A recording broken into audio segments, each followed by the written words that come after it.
আসসালামু আলাইকুম। সকল শিক্ষার্থীকে স্বাগত জানিয়ে শুরু করছি ম্যাথ ক্লাস। আজকে ম্যাথ ক্লাসে এসএসসি পরীক্ষার্থীদের জন্য গুরুত্বপূর্ণ কোশ্চেনের সমাধান দিচ্ছি। এটি CQ Rajshahi board 2024। Question number হচ্ছে 2। দেখো এখানে নম্বর ক এর দিকে তাকাও। এখানে ক তে দেওয়া আছে 35 এবং 45 এর সকল গুণনীয়ক সেট সেট নির্ণয় করো। তাহলে লিখি, মনে করি a ইকুয়াল 35 এবং b ইকুয়াল 45। এখন 35 এর গুণনীয়ক সংখ্যা নির্ণয় করব। 35 এর গুণনীয়ক সংখ্যা হচ্ছে, আমরা উৎপাদক অনুসারে করতে পারি, আবার গুণনীয়ক অনুসারে করতে পারি। যেমন এই 35 এটাকে আমরা, যেহেতু বিজোড় সংখ্যা আমরা জানি 5 দিয়ে এটাকে ভাগ করতে পারি 7 হবে। আবার এটাকে 1 দিয়ে ভাগ করা যায়, 1 দিয়ে ভাগ করলে 35ই হবে। সুতরাং আমরা কি পাই? 1, 5, 7 এবং 35 এভাবে আমরা বের করতে পারি। আবার গুণনীয়ক অনুসারে দেখো, এখানে আমি গুণনীয়ক অনুসারে দেখাচ্ছি। তাহলে কি 35 এর গুণনীয়ক সংখ্যা হচ্ছে, কিভাবে আমরা করব? 1 ইন্টু 35, অর্থাৎ 35কে 1 দ্বারা ভাগ করা যায়, তাহলে 35 হবে ভাগফল। যেহেতু বিজোড় সংখ্যা, সুতরাং আমরা 5 দিয়ে ভাগ করতে পারি। 5 দিয়ে এটাকে ভাগ করি, তাহলে কি হবে? 7 হবে, ইকুয়াল 35। কি পেলাম? এটা পেলাম। সুতরাং 35 এর গুণনীয়ক সংখ্যা হচ্ছে, সুতরাং 35 এর গুণনীয়ক হচ্ছে, কি পেলাম? সাজিয়ে লিখি 1, 5, 7, 1, 5, 7 এবং 35। অতএব এ সেটের উপাদান সংখ্যা ইকুয়াল এগুলো 1, 5, 7, 35 এটা। অতএব এ ইকুয়াল কি লিখব? 1, 5, 7, 35। এরপর 45 এর গুণনীয়ক সংখ্যা হচ্ছে, 45 এর গুণনীয়ক সংখ্যা হচ্ছে একই রূপে, এখানে যেমন গুণনীয়ক পদ্ধতি অনুসারে করেছি, এখানেও তদ্রূপ একইভাবে করে দেখাবো। 1 ইন্টু 45 ইকুয়াল 45। যেহেতু বিজোড় সংখ্যা, সুতরাং 3 ইন্টু 3 দিয়ে ভাগ করা যাবে, 15, 45। 5 ইন্টু 9 ইকুয়াল 45। তাহলে কি পেলাম? সুতরাং 45 এর গুণনীয়ক হচ্ছে কি সাজিয়ে লিখি 1, 3, 5, 9, 15 এবং 45 এটা পেয়েছি।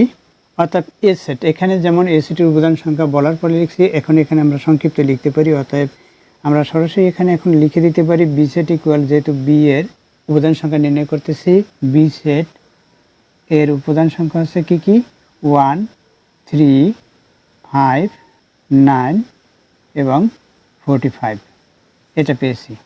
সেট সাধারণত ইন্টারসেকশন, অর্থাৎ এই যে ক্যাপ এটা বা সেট এটাকে বলা হয়, এটা দ্বারা নির্দেশ করা হয়। সুতরাং এখানে আমরা লিখতে পারি, অতএব এ ইন্টারসেকশন বি ইকুয়াল, এর উপাদান সংখ্যা আমরা কি পেয়েছি? 1, 5, 7, 35 লিখি 1, 5, 7, 35। এরপর আছে সেট বা ইন্টারসেকশন বি ইকুয়াল কি পেয়েছি? 1, 3, 5, 9, 1, 3, 5, 9, 15 এবং 45। এখন এখানে সেট বলেছে, অর্থাৎ কমন। ইতিপূর্বে বলেছি এটাকে ক্যাপ বলা হয়, এটা ক্যাপের মতো করে। সুতরাং এটা যদি আমরা কোনো কিছু বহন করি, মনে করি পানি বহন করলাম, পানি উপর করলাম, কিছু লেগে থাকবে আর পড়ে যাবে সবই। এই লেগে থাকা অংশ অর্থাৎ কমন, সামান্য একটু অংশ হয়, তাই কমন। এখানে কমন তদ্রূপ কী হবে? দেখো এখানে 1 আছে, এখানে 1 আছে, সুতরাং আমরা লিখি 1। এখানে 5 আছে, এখানে 5 আছে, 5 লিখি। এখানে 7 আছে, এখানে 7 নেই। এখানে 35, এখানে 35 নেই। সুতরাং 1, 5 হলো এখানে এই সেট এটা হচ্ছে আনসার। আশা করি অঙ্কটির সমাধান বুঝতে পেরেছো। এরপর দেখো নম্বর খ, এখানে কি দেওয়া আছে দেখো, দেখাও যে বলেছে, এই লেফট সাইডে করে রাইট সাইডে আমরা দেখাবো। এখানে এ বি, অর্থাৎ এখানে অক্ষর প্রতীক হচ্ছে এ বি, সুতরাং আমরা এ বির মান লিখব। এখানে এ ইকুয়াল কি সেটা লিখি, দেওয়া আছে এ ইকুয়াল সেকেন্ড ব্র্যাকেট শুরু, এখানে এক্স এপসিলন বা বিলংস টু এন, যেন এক্স স্কোয়ার গ্রেটার দেন হচ্ছে 8 এবং x cube less than 200, second bracket সমাপ্ত করি। দেখো এখানে আমরা দেখতে পাচ্ছি এক্স এপসিলন এন, অর্থাৎ এন হচ্ছে সকল স্বাভাবিক সংখ্যার সেট, সেই সংখ্যার সেটগুলো এক্সের সদস্য। আবার এখানে শর্ত দেওয়া আছে, অর্থাৎ এক্সের মান, এখানে এই যে এক্সের মান হবে তা 8 থেকে বড়, আবার এখানে এক্সের মান যে মান হবে তা 200 থেকে ছোট। এই দুটি শর্তকে সমর্থন করে কিনা, যা এন এর সদস্য সংখ্যা। তাহলে আমরা এখানে লিখতে পারি, এখানে এন হচ্ছে সকল স্বাভাবিক সংখ্যার সেট। লিখি, এখানে এন হচ্ছে সকল স্বাভাবিক সংখ্যার সেট, সুতরাং এন ইকুয়াল সেকেন্ড ব্র্যাকেট শুরু।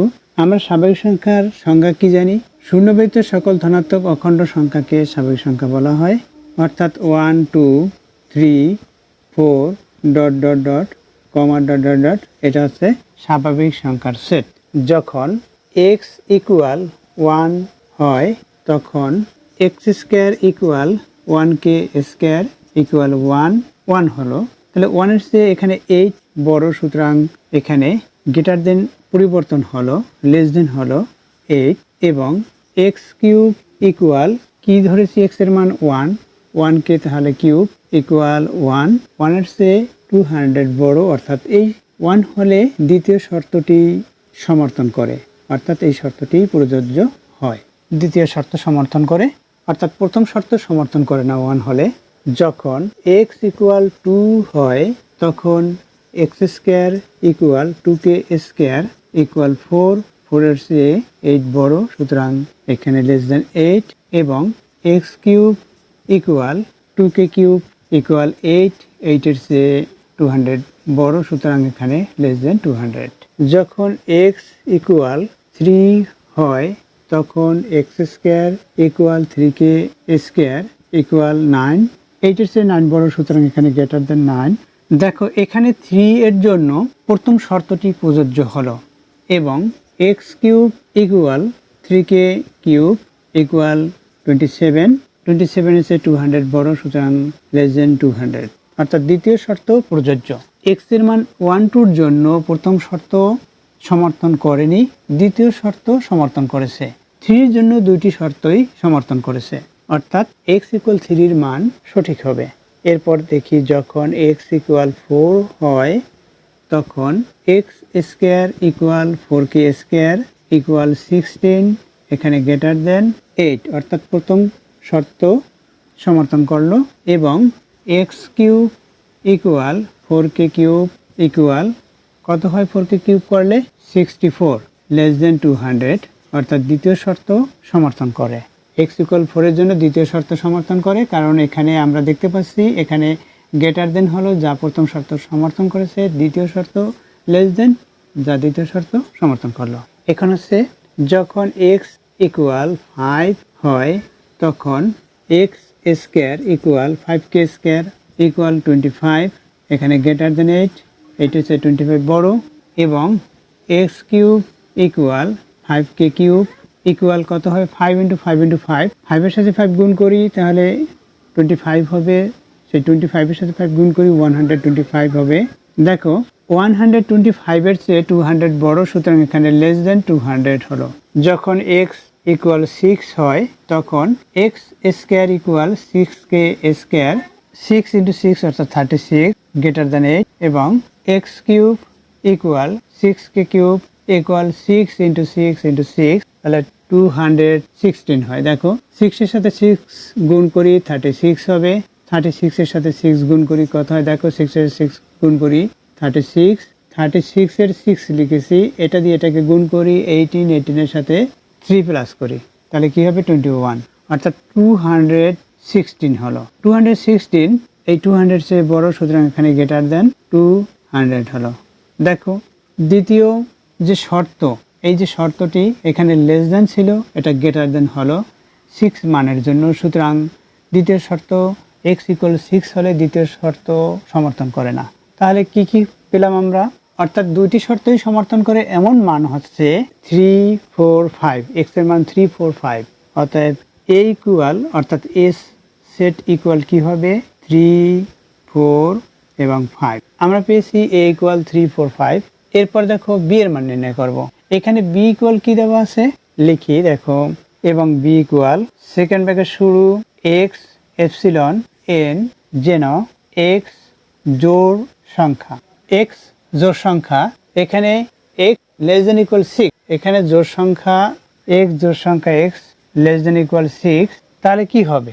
দেখো এখান থেকে আমরা বুঝি যে x এর মান 6 এর সমান বা 6 থেকে ছোট। এখন এখানে n এপসিলন, এখানে n হচ্ছে সকল স্বাভাবিক সংখ্যার সেট, উপরেই ইতিপূর্বে দেখিয়েছি। তাহলে n ইকুয়াল এগুলো, অতএব b ইকুয়াল কি হবে? অতএব আমরা এখান থেকেই সরাসরি b ইকুয়াল লিখতে পারি।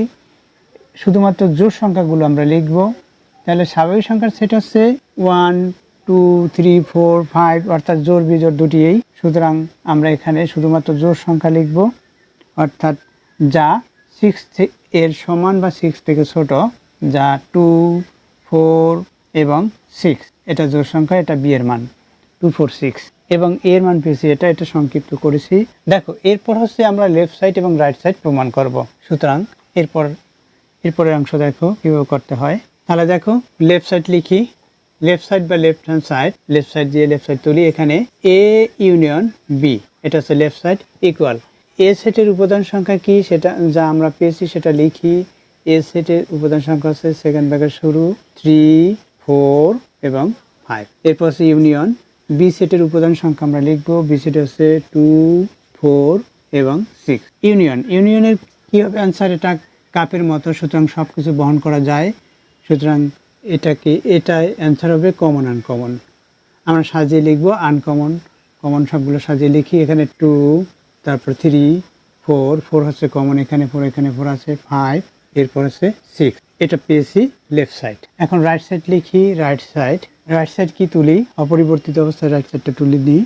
এখানে a বাদ b, এরপর হচ্ছে ইউনিয়ন b বাদ a, union a intersection b। এখন কি হবে? এখানে ইকুয়াল দেই a বাদ b।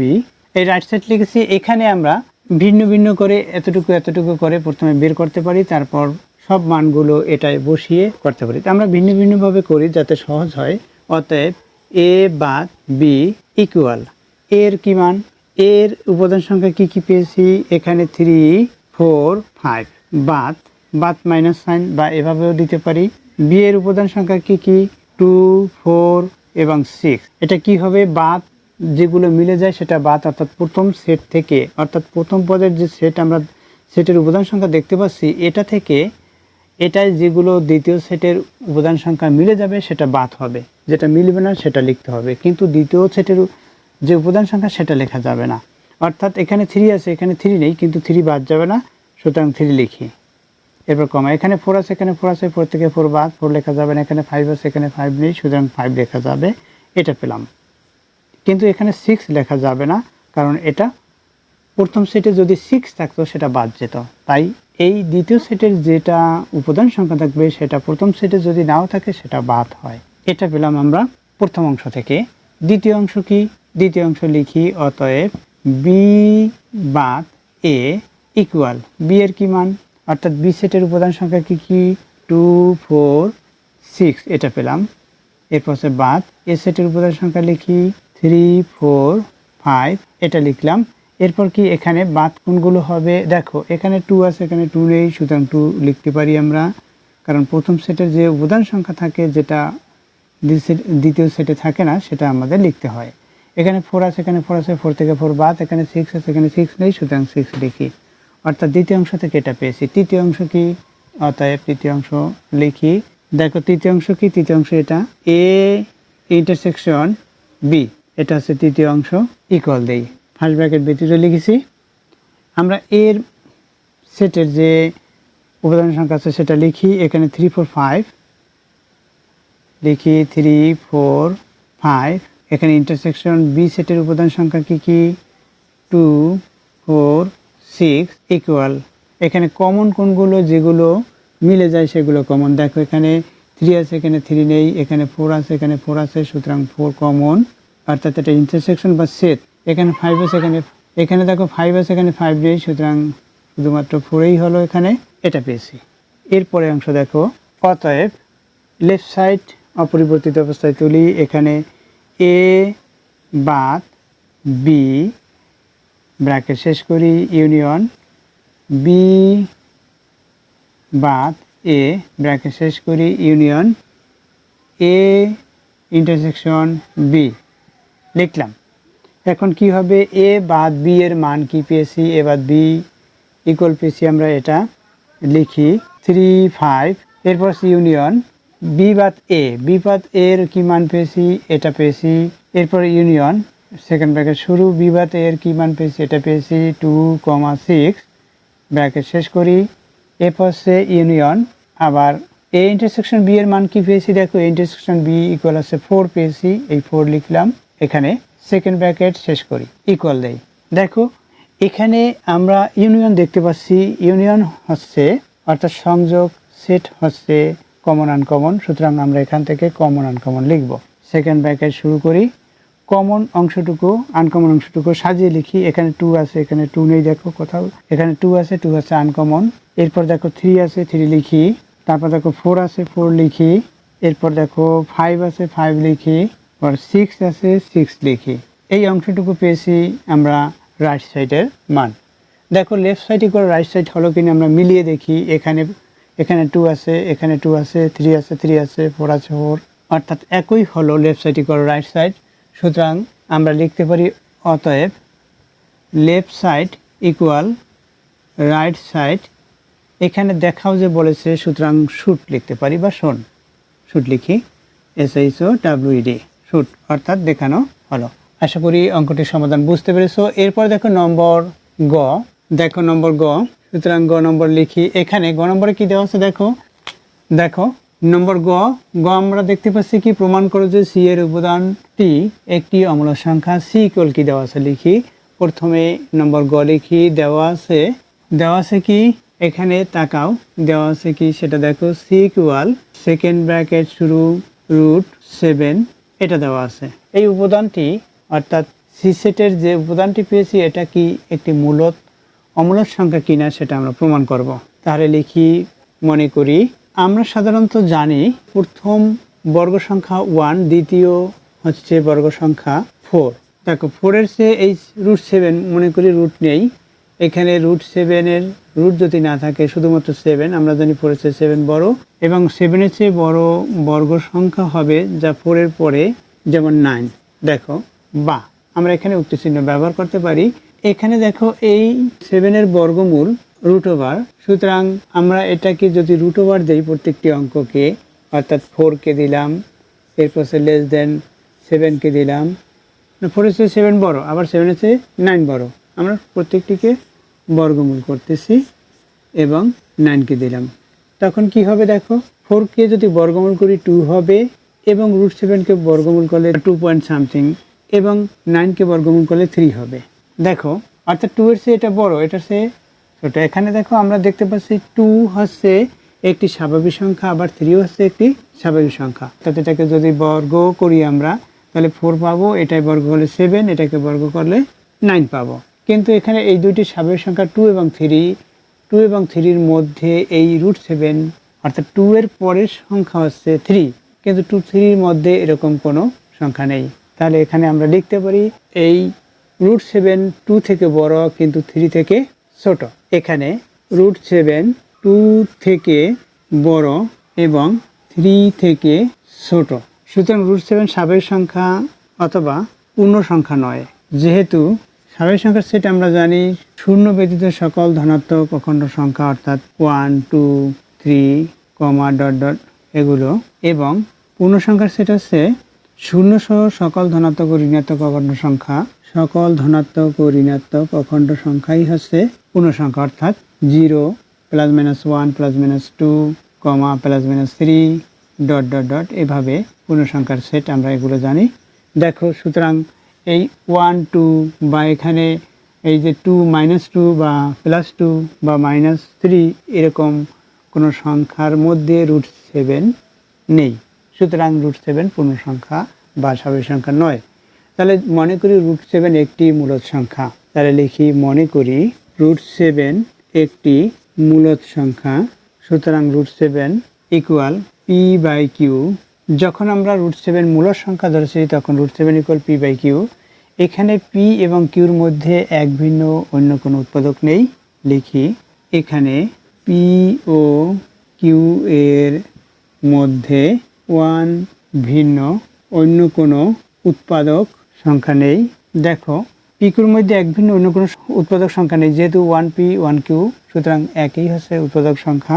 এখানে pq সহমৌলিক, এখানে p ও q সহমৌলিক। দেখো, এরা হচ্ছে পরস্পর সহমৌলিক। আমি পরস্পর না লিখে এরা সহমৌলিক লিখে দিছি, তোমরা পরস্পর সহমৌলিক লিখবে। এখন উভয় পক্ষকে যদি আমরা বর্গ করি তাহলে কি হবে? ফলে উভয় পক্ষকে বর্গ করি, এটার উভয় পক্ষ বর্গ করি, √7 কে আমরা স্কয়ার করি ইকুয়াল p কে স্কয়ার q কে স্কয়ার। তাহলে কি হবে? আমরা এখানে পেলাম লেফট সাইডে 7 ইকুয়াল এখানে p স্কয়ার, এখানে পেলাম q স্কয়ার। এখন উভয় পক্ষকে যদি q দ্বারা গুণ করি বা উভয়কে q দ্বারা গুণ করলে 7q হবে, এখানে p স্কয়ার বাই q হবে, q দ্বারা গুণ করেছি। তাহলে আমরা এখানে সংক্ষেপে লিখতে উভয় পক্ষকে q দ্বারা গুণ করে, আমরা উভয় পক্ষকে q দ্বারা গুণ করেছি, এটা পেলাম। দেখো, এখানে 7q স্বাভাবিক সংখ্যা, কিন্তু p স্কয়ার বাই q একটি ভগ্নাংশ। সুতরাং এই যে √7 = p/q হতে পারে না।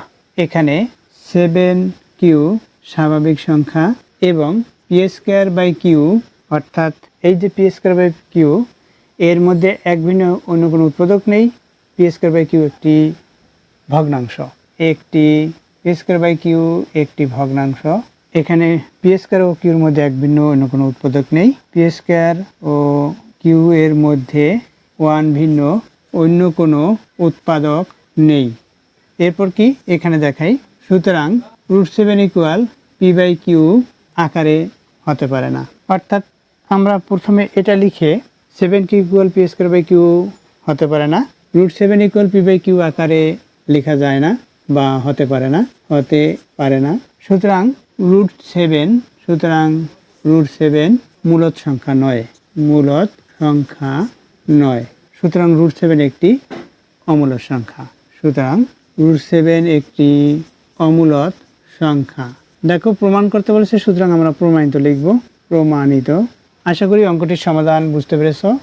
এতক্ষণ ম্যাথ ক্লাসের সাথে থাকার জন্য সকলকে ধন্যবাদ জানিয়ে আজকের মতো বিদায় নিচ্ছি।